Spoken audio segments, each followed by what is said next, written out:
புடலங்காய் முருங்கைக்காய் போட்டு காரக்குழம்பு வைக்க போகிறேன். காரக்குழம்பு வைக்கிறதுக்கு முதல்ல மசாலா தயார் பண்ணிக்க போகிறேன்.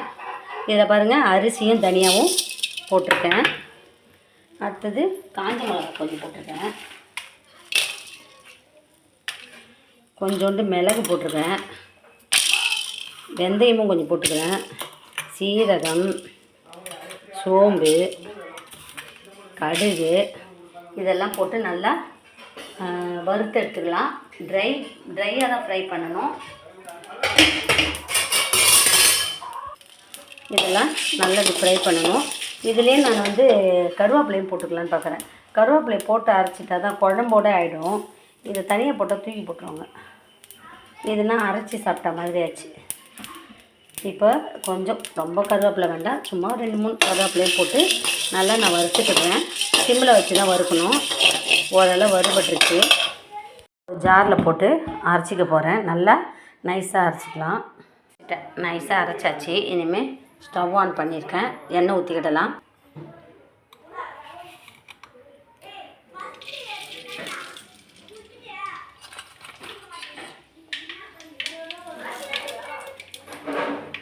வெந்தயமும் கடுகும் போட்டிருக்கேன். பொடிட்டு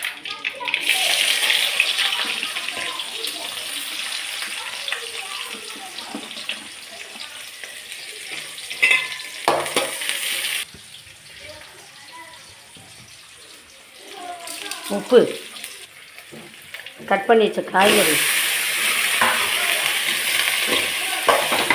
நான் இதிலே போட்டு வதக்கிட போகிறேன். நல்லா வேக வச்சுட்டேன். இதில் அந்த அரைச்சி வச்ச மசாலாவை போட்டுக்கிடலாம். இதிலே அந்த ஜார்லேயே தக்காளியும் போட்டு நல்லா அரைச்சிட்டு அதையும் அந்த இதோடு ஆட் பண்ணிடலாம். இந்த மசாலா போட்டு நல்லா மிக்ஸ் பண்ணி விட்டுக்கிடலாம். இதிலே தக்காளியும் போட்டுக்கிடலாம். எல்லாமும் போட்டு நல்லா வேகட்டும். காய் மிக்ஸி கழுவுன தண்ணி ஊற்றிப்போம். காய் நல்லா வேகட்டும். இப்போ நான் கொஞ்சமாக குழம்பு மிளகாத்தூள் போட்டுக்கிறேன்.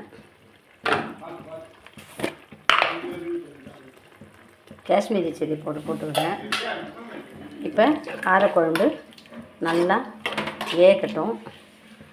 அரைச்சிருக்க காரக்குழம்பு, புடலங்காய் குழம்பு, புடலங்காய் போட்டு காரக்குழம்பு நல்லா வேகட்டும்.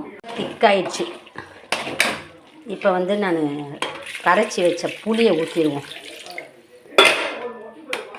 நல்லா இது கொஞ்சம் நல்லா திக்கு பதத்துக்கு வரட்டும்.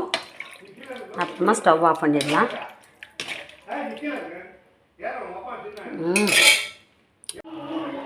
குழம்பு நல்லா கொதிக்குது. ருசியாக இருக்குது. சுவையான முருங்கைக்காய் புடலங்காய் போட்ட மசாலா காரக்குழம்பு ரெடி ஆயிடுச்சு. நீங்களும் இந்த மாதிரி செய்து சாப்பிட்டு பாருங்கள். சுவையாக இருக்கும். சூப்பராக இருக்குது. மசாலா போட்டு அரைச்சி வச்ச காரக்குழம்பு. ஸ்டவ் ஆஃப் பண்ணிடலாம்.